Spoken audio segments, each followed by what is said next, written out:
Welcome to the ਜੰਗਲ ਨੇ tropic thunder ਤੋਂ ਕੀ ਕੁਝ ਕਾਪੀ ਕੀਤਾ ਹੈ।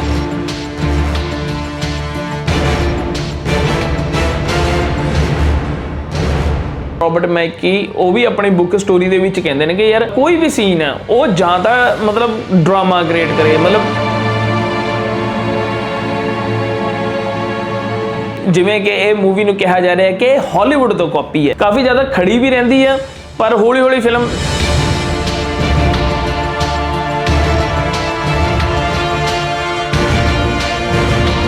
ਸੋ ਇਸ ਦੇ ਵਿੱਚ ਚਾਹੇ ਉਹ ਜੋਕਸ ਪੁਰਾਣੇ ਹੋਣ ਜਾਂ ਰੈਫਰੈਂਸ ਪੁਰਾਣੀ ਹੋਵੇ ਕੋਈ ਜਾਂ ਤਰੀਕਾ ਪੁਰਾਣਾ ਹੋਵੇ, ਪਰ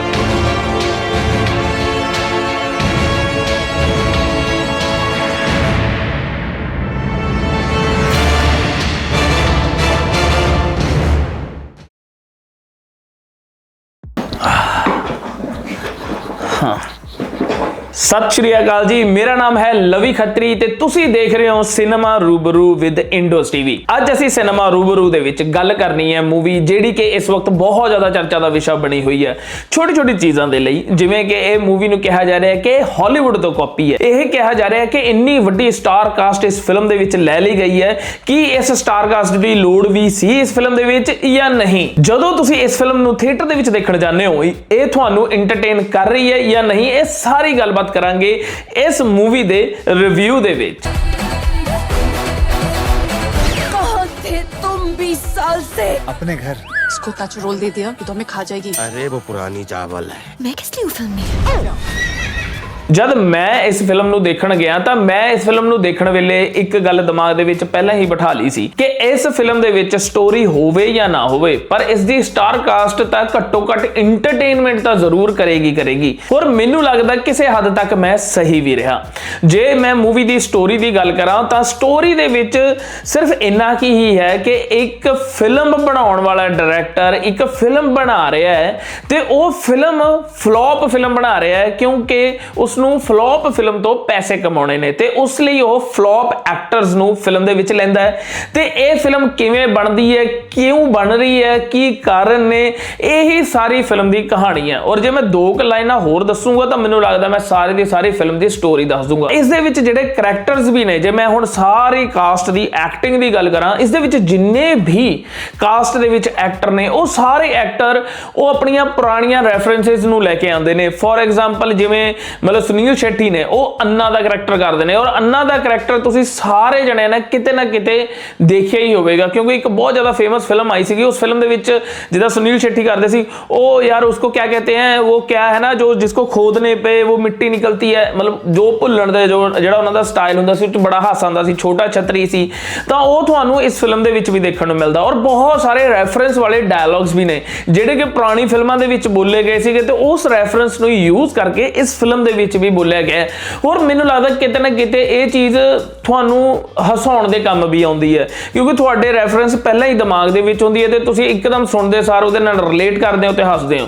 ਜੇ ਤੁਸੀਂ ਮਤਲਬ ਕਹਿ ਦੋ 2000 ਬੋਰਨ ਸ਼ਾਇਦ ਤੁਸੀਂ ਇੰਨੀ ਜਲਦੀ ਰਿਲੇਟ ਨਾ ਕਰ ਪਾਵੋ ਪਰ ਲੇਕਿਨ ਨਾਰਮਲੀ ਉਹ ਜਿਹੜੀਆਂ ਮੂਵੀਜ਼ ਦੀ ਰੈਫਰੈਂਸ ਯੂਜ਼ ਕੀਤੀ ਹੋਈ ਆ ਉਹ ਕਿਤੇ ਨਾ ਕਿਤੇ ਤੁਸੀਂ ਜ਼ਰੂਰ ਦੇਖੀ ਹੋਵੇਗੀ ਕਿਉਂਕਿ ਕਾਫੀ ਫੇਮਸ ਮੂਵੀਜ਼ ਨੇ। ਔਰ ਇਸੇ ਤਰੀਕੇ ਨਾਲ ਹੀ ਕਰੈਕਟਰਸ ਦੇ ਵਿੱਚ ਬਹੁਤ ਸਾਰੀਆਂ ਚੀਜ਼ਾਂ ਦਿੱਤੀਆਂ ਹੋਈਆਂ ਨੇ ਜਿੱਦਾਂ ਕਿਸੇ ਕਰੈਕਟਰ ਨੂੰ ਦਿੱਤਾ ਗਿਆ ਕਿ ਵੀ ਉਹ ਬੋਲਦੇ मतलब बस भी कहीं किसी की आवाज़ नहीं आती, वो करैक्टर बोलता पर वो किसी को आवाज़ नहीं आती और वो नाल वाले उस आवाज़ को समझ जाते हैं।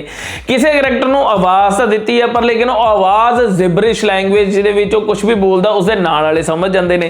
सो ये बड़ी मतलब कि कॉमेडी क्रिएट की गई है इन्हां चीज़ों के नाल कि भी करैक्टर्स की लैंग्वेजिस के नाल या बॉडी लैंग्वेज के नाल या उन्होंने जिदा मान लो कि एक करैक्टर एक बना दिता गया है जिसनों शब्द भुल जाते हैं। उस करैक्टर को जदों पिंड ਵਾਲਿਆਂ ਨਾਲ ਗੱਲ ਕਰਨੀ ਹੈ, ਖੂਹ ਦੇ ਉੱਤੇ ਇੱਕ ਬੰਦਾ ਪਿਆਸਾ ਬੈਠਾ ਉਹਦੇ ਨਾਲ ਗੱਲ ਕਰਨੀ ਹੈ, ਉਹ ਕਿੱਦਾਂ ਗੱਲ ਕਰੂਗਾ।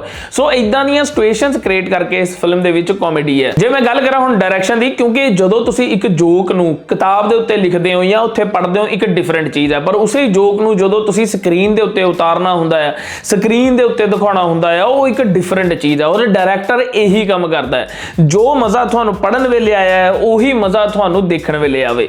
ਸੋ ਇਸ ਦੇ ਵਿੱਚ ਜੇ ਮੈਂ ਡਾਇਰੈਕਸ਼ਨ ਦੀ ਗੱਲ ਕਰਾਂ ਤਾਂ ਡਾਇਰੈਕਸ਼ਨ ਡਾਇਰੈਕਸ਼ਨ ਦਾ ਸਾਰਾ ਜ਼ੋਰ ਲੱਗਿਆ ਹੋਇਆ ਸੀ ਸਿਚੁਏਸ਼ਨਸ ਨੂੰ ਕ੍ਰੀਏਟ ਕਰਨ ਦੇ ਵਿੱਚ।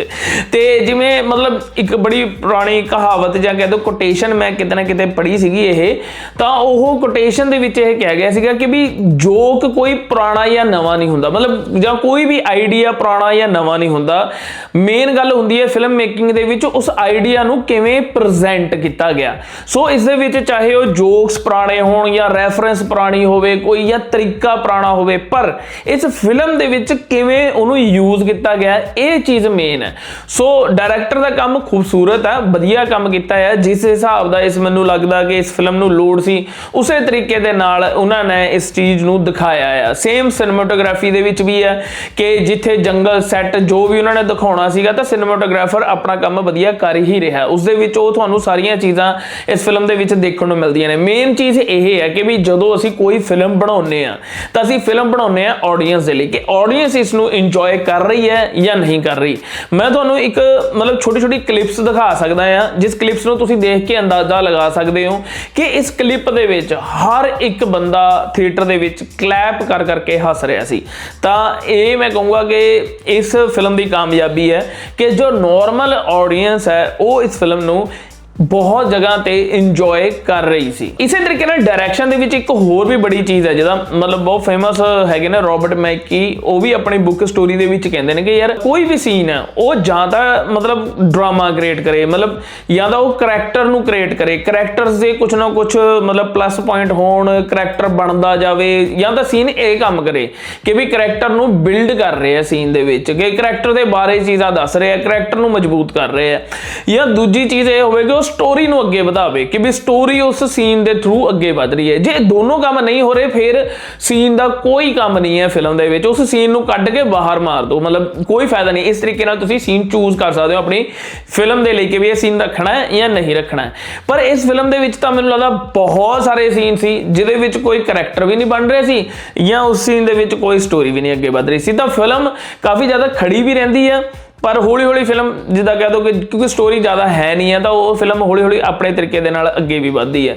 ਪਰ ਕੁਝ ਕੁ ਸੀਨ ਹੈਗੇ ਨੇ ਜਿਹੜੇ ਕਿ ਮੈਨੂੰ ਲੱਗਦਾ ਵੀ ਕੱਟੇ ਜਾ ਸਕਦੇ ਸੀ, ਫਿਲਮ ਨੂੰ ਐਡੀ ਲੰਬੀ ਬਣਾਉਣ ਦੀ ਲੋੜ ਨਹੀਂ ਸੀਗੀ, ਫਿਲਮ ਬਹੁਤ ਜ਼ਿਆਦਾ ਸ਼ਾਰਟ ਹੋ ਸਕਦੀ ਸੀ। ਇਸ ਦੇ ਵਿੱਚ ਮੈਂ ਕਹੂੰਗਾ ਕਿ ਵੀ ਐਡੀਟਰ ਦਾ ਹੀ ਜ਼ਿਆਦਾ ਕਸੂਰ ਹੈ, ਕਿਉਂਕਿ ਐਡੀਟਿੰਗ ਦੇ ਵਿੱਚ ਇਹ ਫਿਲਮ ਨੂੰ ਕੱਟਿਆ ਜਾ ਸਕਦਾ ਸੀਗਾ। ਜੇ ਡਾਇਰੈਕਸ਼ਨ ਦੇ ਵਿੱਚ ਡਾਇਰੈਕਟ ਕਰਕੇ ਉਸ ਨੂੰ ਐਡੀ ਲੰਬੀ ਬਣਾ ਵੀ ਦਿੱਤਾ ਸੀ, ਪਰ ਐਡੀਟਰ ਇਸ ਨੂੰ ਕੱਟ ਕੇ ਇਸ ਫਿਲਮ ਨੂੰ ਥੋੜੀ ਸ਼ਾਰਟ ਕਰ ਸਕਦੇ ਸੀਗੇ ਔਰ ਇਸ ਦੇ ਨਾਲ ਫਿਲਮ ਥੋੜੀ ਜੀ ਕਸੀ ਰਹਿੰਦੀ, ਹੋਰ ਤੁਸੀਂ ਫਨ ਹੋਰ ਚੀਜ਼ਾਂ ਤੁਸੀਂ ਇੰਜੋਏ ਕਰਦੇ, ਜਿਹੜੀਆਂ ਮੈਨੂੰ ਲੱਗਦਾ ਕਿ ਵੀ ਬਹੁਤ ਸਾਰੀਆਂ ਇਦਾਂ ਦੀਆਂ ਚੀਜ਼ਾਂ ਸੀਗੀਆਂ ਜਿਨ੍ਹਾਂ ਦੀ ਰੈਫਰੈਂਸਿਸ ਨਹੀਂ ਵੀ ਯੂਜ਼ ਕਰਦੇ ਤਾਂ ਐਡੀ ਕੋਈ ਗੱਲ ਨਹੀਂ ਸੀ।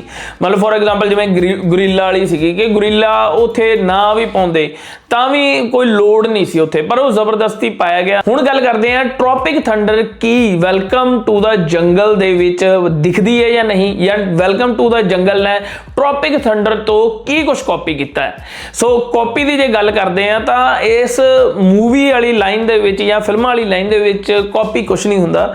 ਇੱਥੇ ਬੋਲਿਆ ਜਾਂਦਾ ਕਿ ਇਨਸਪਾਇਰਡ ਹੋਏ ਆ ਜੀ ਅਸੀਂ ਇਸ ਚੀਜ਼ ਤੋਂ, ਇਨਸਪਾਇਰ ਹੋ ਕੇ ਅਸੀਂ ਆਹ ਚੀਜ਼ ਬਣਾਈ ਹੈ, ਇਨਸਪਾਇਰ ਹੋ ਕੇ ਅਸੀਂ ਆਹ ਚੀਜ਼ ਬਣਾਈ। ਤਾਂ ਇਨਸਪਾਇਰ ਵਰਡ ਯੂਜ਼ ਕੀਤਾ ਜਾਂਦਾ ਹੈ, ਕਾਪੀ ਘੱਟ। ਪਰ ਜੇ ਮੈਂ ਇਨਸਪਾਇਰ ਦੀ ਵੀ ਗੱਲ ਕਰਾਂ ਤਾਂ ਇਸ ਫਿਲਮ ਦੇ ਵਿੱਚ ਤੁਹਾਨੂੰ ਬਹੁਤ ਸਾਰੀਆਂ ਚੀਜ਼ਾਂ ਇਨਸਪਾਇਰ ਹੋਈਆਂ ਲੱਗਦੀਆਂ ਨੇ। ਫੋਰ ਐਗਜ਼ਾਮਪਲ ਦੇਖੋ ਇਹ ਕਿਹਾ ਜਾਂਦਾ ਹੈ ਕਿ ਜਿਹੜਾ ਮੂਵੀ ਦਾ ਆਈਡੀਆ ਹੀ ਬਹੁਤ ਜ਼ਿਆਦਾ ਹੁੰਦਾ, ਮੇਨ ਉਹੀ ਹੁੰਦਾ, 2 ਲਾਈਨਾਂ ਦਾ ਆਈਡੀਆ ਉਸੇ ਤੋਂ ਫਿਲਮ ਬਣਦੀ ਹੈ। ਔਰ ਇਹ ਆਈਡੀਆ ਹੀ ਉਹਨਾਂ ਨੇ ਟ੍ਰੋਪਿਕ ਥੰਡਰ ਤੋਂ ਲਿੱਤਾ ਹੈ। ਟ੍ਰੋਪਿਕ ਥੰਡਰ ਦੇ ਵਿੱਚੋਂ ਹੀ ਜਿਵੇਂ ਉਹਨਾਂ ਦਾ ਮਿਲਟਰੀ ਵਾਲੀਆਂ ਫੌਜੀ ਵਾਲੀਆਂ ਵਰਦੀਆਂ ਪਾ ਕੇ ਜੰਗਲ ਦੇ ਵਿੱਚ ਜਾਣਾ ਤੇ ਉੱਥੇ ਜਾ ਕੇ ਅੱਤਵਾਦੀਆਂ ਦਾ ਮਿਲਣਾ, ਇਹ ਸਾਰਾ ਕੁਝ ਸੇਮ ਟ੍ਰੋਪਿਕ ਥੰਡਰ ਦੇ ਵਿੱਚ ਵੀ ਹੈ। ਫਿਰ ਉਹਨਾਂ ਦਾ ਜਿਹੜਾ ਕਿ ਕੈਮਰਿਆਂ ਨੂੰ ਦੇਖ ਕੇ ਰਿਐਕਟ ਕਰਨਾ, ਕੈਮਰਾ ਸੈਟਅਪ ਹਰੇਕ ਜਗ੍ਹਾ ਲੱਗਿਆ ਹੋਣਾ, ਇਹ ਵੀ ਟ੍ਰੋਪਿਕ ਥੰਡਰ ਦੇ ਵਿੱਚ ਹੀ ਹੈ। ਫਿਰ ਡਾਇਰੈਕਟਰ ਦਾ ਮਤਲਬ ਉਹਨਾਂ ਨੂੰ ਮਤਲਬ ਜ਼ਬਰਦਸਤੀ ਲੈ ਕੇ ਜਾਣਾ ਕਿ ਵੀ ਭਾਈ ਸਾਡੇ ਕੋਲ ਬਜਟ ਨਹੀਂ ਹੈਗਾ, ਹੁਣ ਸਾਡੇ ਕੋਲ ਘੱਟ ਹੈ, ਅਸੀਂ ਹੁਣ ਇਸੇ ਤਰੀਕੇ ਨਾਲ ਸ਼ੂਟ ਕਰਾਂਗੇ, ਇਹ ਵੀ ਤੁਹਾਨੂੰ ਟ੍ਰੋਪਿਕ ਥੰਡਰ ਦੇ ਵਿੱਚ ਦੇਖਣ ਨੂੰ ਮਿਲਦਾ ਹੈ। ਸੋ ਇਹ ਕਾਫੀ ਜ਼ਿਆਦਾ ਚੀਜ਼ਾਂ ਨੇ ਔਰ ਕਰੈਕਟਰ ਵੀ ਕਾਫੀ ਜ਼ਿਆਦਾ ਸਿਮਿਲਰ ਨੇ, ਜਿਵੇਂ ਅਕਸ਼ੇ ਕੁਮਾਰ ਦਾ ਰਿਐਕਟ ਕਰਨਾ ਤੇ ਉਹਦੇ ਵਿੱਚ ਉਸ ਫਿਲਮ ਦੇ ਵਿੱਚ ਜਿਹੜੇ ਮੇਨ ਹੀਰੋ ਉਹ ਵੀ ਉਸੇ ਤਰੀਕੇ ਨਾਲ ਰਿਐਕਟ ਕਰਦੇ, ਕਾਫੀ ਐਕਟਰ। ਸੋ ਮਤਲਬ ਕਰੈਕਟਰ ਵੀ ਕਿਤੇ ਨਾ ਕਿਤੇ ਸਿਮਿਲਰ ਦਿਖਦੇ ਨੇ, ਉਹਨਾਂ ਦੀ ਆਪਸ ਦੇ ਵਿੱਚ ਜਿਹੜੀ ਲੜਾਈ ਉਹ ਵੀ ਸਿਮਿਲਰ ਜੀ ਦਿਖਦੀ ਦਿੰਦੀ ਹੈ, ਪਰ ਸਾਰੀ ਫਿਲਮ ਕਹੀ ਜਾਵੇ ਕਿ ਵੀ ਕਾਪੀ ਨਹੀਂ ਹੈਗੀ, ਮਤਲਬ ਮੈਨੂੰ ਇਹ ਨਹੀਂ ਲੱਗੂ ਕਿ ਸਾਰੀ ਫਿਲਮ ਇਨਸਪਾਇਰ ਨਹੀਂ ਹੈਗੀ ਟ੍ਰੋਪਿਕ ਜੰਗਲ ਤੋਂ। ਤਾਂ ਜਿਹੜੀ ਟ੍ਰੋਪਿਕ ਥੰਡਰ ਹੈ ਉਸਦੇ ਕੁਝ ਚੀਜ਼ਾਂ ਹੀ ਇਸ ਫਿਲਮ ਦੇ ਵਿੱਚ ਤੁਹਾਨੂੰ ਦੇਖਣ ਨੂੰ ਮਿਲਦੀਆਂ ਨੇ, ਨਾਟ ਓਵਰਆਲ। ਇਸ ਫਿਲਮ ਦੇ ਵਿੱਚ ਜਿਵੇਂ ਕਿ ਵੀ ਜਿਹੜਾ ਇਹਦਾ ਸਿਨੇਮੈਟੋਗ੍ਰਾਫਰ ਬਣਾਇਆ ਗਿਆ ਇਸ ਫਿਲਮ ਦੇ ਵਿੱਚ, ਉਹ ਮੈਨੂੰ ਲੱਗਿਆ ਕਿ ਬੇਤੁਕੀ ਜੀ ਗੱਲ ਲੱਗੀ ਕਿ ਕੋਈ ਅੰਨੇ ਬੰਦੇ ਨੂੰ, ਮਤਲਬ ਠੀਕ ਹੈ ਤੁਸੀਂ ਫਲॉप ਫਿਲਮ ਬਣਾਉਣਾ ਚਾਹੁੰਦੇ ਹੋ, ਪਰ ਤੁਸੀਂ ਕਿਸੇ ਅੰਨੇ ਬੰਦੇ ਨੂੰ ਸਿਨੇਮੈਟੋਗ੍ਰਾਫਰ ਥੋੜਾ ਲੈ ਲਓਗੇ ਕਿ ਵੀ ਹਾਂ ਵੀ ਉਹਨੂੰ ਅਸੀਂ ਕੈਮਰਾਮੈਨ ਲੈਨੇ ਆ। ਮਤਲਬ ਉਹ ਵੀ ਮੈਨੂੰ ਬੇਤੁਕੀ ਜੀ ਚੀਜ਼ ਜੀ ਲੱਗੀ, ਮੈਨੂੰ ਨਹੀਂ ਲੱਗਿਆ ਉਹ ਕੁਝ ਖਾਸ ਹੈ ਕਿ ਵੀ ਉਸ ਦੇ ਉੱਤੇ ਤੁਸੀਂ ਕਾਮੇਡੀ ਕ੍ਰੀਏਟ ਕਰਨ ਦੀ ਕੋਸ਼ਿਸ਼ ਤਾਂ ਕੀਤੀ, ਪਰ ਉਹ ਇੱਕ ਦੋ ਜਗ੍ਹਾ ਹੀ ਉਹਦੇ ਜੋਕਸ ਲੈਂਡ ਹੁੰਦੇ ਆ, ਬਾਕੀ ਜਗ੍ਹਾ ਨਹੀਂ ਲੈਂਡ ਹੁੰਦੇ। ਫਿਲਮ ਦੇ ਗਾਣੇ ਜਿਹੜੇ ਹੈਗੇ ਨੇ, ਉਹ ਫਿਲਮ ਦੇ ਤੁਹਾਨੂੰ ਸਾਰੇ ਗਾਣੇ ਪਹਿਲਾਂ ਹੀ ਸੁਣੇ ਹੋਏ ਮਿਲਣ ਲੱਗੇ, ਜਿਵੇਂ ਉੱਚਾ ਲੰਬਾ ਕੱਦ, ਹਨਾ, ਤੂੰ ਸੋਹਣੀ ਬੇਹੱਦ, ਉਹ ਵਾਲੇ ਗਾਣੇ ਤੁਹਾਨੂੰ ਜਿਹੜੇ ਪੁਰਾਣੀ ਫਿਲਮਾਂ ਦੇ ਵਿੱਚ ਯੂਜ਼ ਹੋਇਆ, ਇਸ ਫਿਲਮ ਦੇ ਵਿੱਚ ਵੀ ਉਹੀ ਯੂਜ਼ ਹੋ ਰਹੇ ਆ। ਤਾਂ ਐਡਾ ਕੋਈ ਜ਼ਿਆਦਾ ਡਿਫਰੈਂਟ ਹੈ ਨਹੀਂ ਹੈ, ਕੋਈ ਬੈਕਗਰਾਊਂਡ ਸਕੋਰ ਵੀ ਕੋਈ ਜ਼ਿਆਦਾ ਡਿਫਰੈਂਟ ਨਹੀਂ ਹੈ, ਵਾਓ ਫੈਕਟਰ ਵਾਲਾ ਕੁਝ ਇਸ ਦੇ ਵਿੱਚ ਨਜ਼ਰ ਨਹੀਂ ਆਇਆ। ਸੋ ਮੈਂ ਇਹ ਕਹੂੰਗਾ ਇੱਕ ਚੀਜ਼ ਇਹ ਹੈ ਕਿ ਵੀ ਇਸ ਫਿਲਮ ਦੇ ਵਿੱਚ ਹਾਸਾ ਜ਼ਰੂਰ ਹੈ ਪਰ ਕਹਾਣੀ ਨਹੀਂ ਹੈ, ਇਸ ਦੇ ਵਿੱਚ ਕੋਈ ਕਾਮਨ ਸੈਂਸ ਨਹੀਂ ਹੈ, ਇਸ ਦੇ ਵਿੱਚ ਬਸ ਜੋ ਹੋ ਰਿਹਾ ਆ ਬਸ ਤੁਸੀਂ ਇੰਜੋਏ ਕਰ ਸਕਦੇ ਹੋ ਫੈਮਿਲੀ ਟਾਈਮ। ਇਹ ਇਸ ਫਿਲਮ ਦਾ ਮੇਨ ਮੋਟਿਵ ਵੀ ਹੈ ਔਰ ਇਸ ਦੇ ਵਿੱਚ ਉਹ ਕਾਮਯਾਬ ਵੀ ਹੈ। ਪਰ ਜੇ ਤੁਸੀਂ ਸੋਚਦੇ ਹੋ ਕਿ ਵੀ ਮੈਂ ਕੁਝ ਡਿਫਰੈਂਟ ਸਿਨੇਮਾ ਦੇਖਣ ਜਾਣਾ ਹੈ, ਜਿਸ ਦੇ ਵਿੱਚ ਮੈਨੂੰ ਫਰੇਮਿੰਗ ਦੇਖਣ ਨੂੰ ਮਿਲੂਗੀ, ਜਿਸ ਦੇ ਵਿੱਚ ਮੈਨੂੰ ਸੈੱਟ ਦੇਖਣ ਨੂੰ ਮਿਲ, ਜਿਸ ਦੇ ਵਿੱਚ ਮੈਨੂੰ ਸਕ੍ਰਿਪਟ ਮਿਲੂਗੀ, ਇਹੋ ਜਿਹਾ ਕੁਝ ਇਸ ਫਿਲਮ ਦੇ ਵਿੱਚ ਨਹੀਂ ਹੈ। ਇਹ ਫਿਲਮ ਨੂੰ ਜਦੋਂ ਤੁਸੀਂ ਦੇਖਣ ਗਏ ਹੋ ਤਾਂ ਦਿਮਾਗ ਦਾ ਸਵਿਚ ਕਰਿਓ ਆਫ ਤੇ ਆਰਾਮ ਨਾਲ ਬੈਠ ਕੇ ਕਰਿਓ ਇੰਜੋਏ, ਦੈਟਸ ਇਟ। ਇਸ ਫਿਲਮ ਦੇ ਵਿੱਚ ਇਸ ਤੋਂ ਇਲਾਵਾ ਹੋਰ ਕੁਝ ਨਹੀਂ ਹੈ ਤੇ ਇਹੀ ਮੇਰਾ ਐਕਸਪੀਰੀਅੰਸ ਰਿਹਾ ਜੋ ਮੈਂ ਤੁਹਾਡੇ ਨਾਲ ਸ਼ੇਅਰ ਕੀਤਾ ਆ।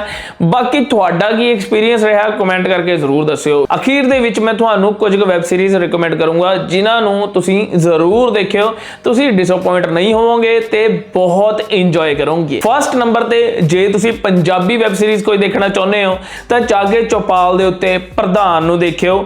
ਇਹ ਸਟੂਡੈਂਟ ਪੋਲਿਟਿਕਸ ਹੈ ਤੇ ਤੁਹਾਨੂੰ ਵਧੀਆ ਲੱਗੇਗੀ ਔਰ ਪੰਜਾਬੀ ਵੈਬ ਸੀਰੀਜ਼ ਦੇ ਵਿੱਚ ਇਹ ਇੱਕ ਅੱਛੀ ਵੈਬ ਸੀਰੀਜ਼ ਆਈ ਹੈ। ਜੇ ਤੁਸੀਂ ਕੋਈ ਇੰਗਲਿਸ਼ ਵੈਬ ਸੀਰੀਜ਼ ਦੇਖਣਾ ਚਾਹੁੰਦੇ ਹੋ ਤਾਂ ਮੈਂ ਤੁਹਾਨੂੰ ਰਿਕਮੈਂਡ ਕਰੂੰਗਾ ਪ੍ਰਾਈਮ ਵੀਡੀਓਜ਼ ਦੇ ਉੱਤੇ ਅਵੇਲੇਬਲ ਫਲੀਬੈਗ ਬਹੁਤ ਵਧੀਆ ਸੀਰੀਜ਼ ਹੈ, ਖਾਸ ਕਰ ਇਸ ਦੀ ਕਾਮੇਡੀ ਟਾਈਮਿੰਗ। ਜੇ ਤੁਸੀਂ ਕੋਈ ਡਾਕੂਮੈਂਟਰੀ ਸੀਰੀਜ਼ ਦੇਖਣਾ ਚਾਹੁੰਦੇ ਹੋ ਤਾਂ ਮੈਂ ਤੁਹਾਨੂੰ ਸਾਰਿਆਂ ਨੂੰ ਕਹੂੰਗਾ ਦ ਹੰਟ ਫॉर ਵੀਰੱਪਨ। ਇਸ ਵੈਬ ਸੀਰੀਜ਼ ਨੂੰ ਨੈਟਫਲਿਕਸ ਦੇ ਉੱਤੇ ਇੱਕ ਵਾਰ ਜ਼ਰੂਰ ਵਾਚ ਕਰਿਓ। ਇਸ ਦੇ ਵਿੱਚ ਵੀਰੱਪਨ ਕਿਵੇਂ ਮਾਰਿਆ ਗਿਆ, ਕਿਵੇਂ ਇਹ ਵੀਰੱਪਨ ਬਣਿਆ, ਇਹ ਸਾਰੀ ਕਹਾਣੀ ਇਸ ਡਾਕੂਮੈਂਟਰੀ ਸੀਰੀਜ਼ ਦੇ ਵਿੱਚ ਹੈ ਔਰ ਬਹੁਤ ਹੀ ਕਮਾਲ ਦੀ, ਬਹੁਤ ਹੀ ਵਧੀਆ। ਇਸ ਦੇ ਵਿੱਚ ਤੁਹਾਨੂੰ ਵੀਰੱਪਨ ਦੀ ਵਾਈਫ ਦੀ ਇੰਟਰਵਿਊਜ਼, ਉਸ ਪਿੰਡ ਦੇ ਜਿਹੜੇ ਲੋਕ ਨੇ ਉਹਨਾਂ ਦੀਆਂ ਇੰਟਰਵਿਊਜ਼, ਜਿਹੜੇ ਜਿਨ੍ਹਾਂ ਪੁਲਿਸ ਵਾਲਿਆਂ ਨੇ ਉਸ ਦੇ ਨਾਲ ਮਤਲਬ ਕਿ ਫਾਈਟ ਕੀਤੀ ਹੈ ਜਾਂ ਉਹਨਾਂ ਟਾਈਮਾਂ ਦੇ ਵਿੱਚ ਜਿਹੜੇ ਉਹਨਾਂ ਦੇ ਉਸ ਦੇ ਪਿੱਛੇ ਪਏ ਰਹੇ, ਉਹਨਾਂ ਸਾਰੇ ਬੰਦਿਆਂ ਦੀਆਂ ਇੰਟਰਵਿਊਜ਼ ਦੇ ਨਾਲ ਇਹ ਬਣਾਈ ਗਈ ਹੈ।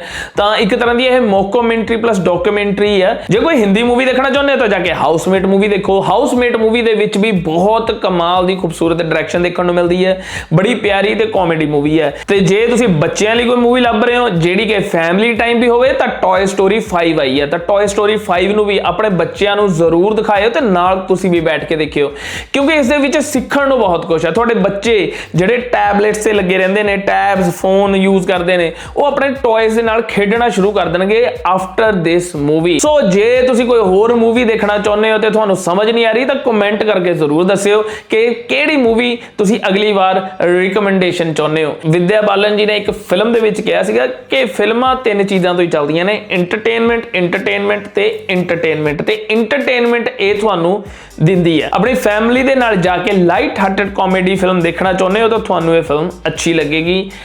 ਜੇ ਤੁਹਾਡੇ ਕੋਲ ਚੁਆਇਸ ਆਵੇ 3-4 ਫਿਲਮਾਂ ਦੇ ਵਿੱਚ ਜਿਸ ਦੇ ਵਿੱਚੋਂ ਤੁਸੀਂ ਕੁਝ ਕਾਮੇਡੀ ਦੇਖਣਾ ਚਾਹੋ ਤਦ ਵੀ ਮੈਂ ਕਹੂੰਗਾ ਕਿ ਇਸੇ ਨੂੰ ਚੂਜ਼ ਕਰਿਓ, ਤੁਸੀਂ ਜਾ ਕੇ ਪਛਤਾਓਗੇ ਨਹੀਂ। ਤਾਂ ਜਾ ਕੇ ਦੇਖਿਓ ਤੇ ਦੱਸਿਓ ਤੁਹਾਨੂੰ ਕਿਵੇਂ ਦੀ ਲੱਗੀ। ਮੈਨੂੰ ਜਿੱਦਾਂ ਦੀ ਲੱਗੀ ਮੈਂ ਤੁਹਾਡੇ ਅੱਗੇ ਰੱਖ ਦਿੱਤੀ। ਬਾਕੀ ਮਿਲਦੇ ਹਾਂ ਤੁਹਾਨੂੰ ਅਗਲੀ ਵਾਰ ਕਿਸੇ ਇੱਕ ਨਵੀਂ ਮੂਵੀ ਦੇ ਨਾਲ। ਤਦ ਤੱਕ ਲਈ ਧੰਨਵਾਦ, ਸਤਿ ਸ਼੍ਰੀ ਅਕਾਲ।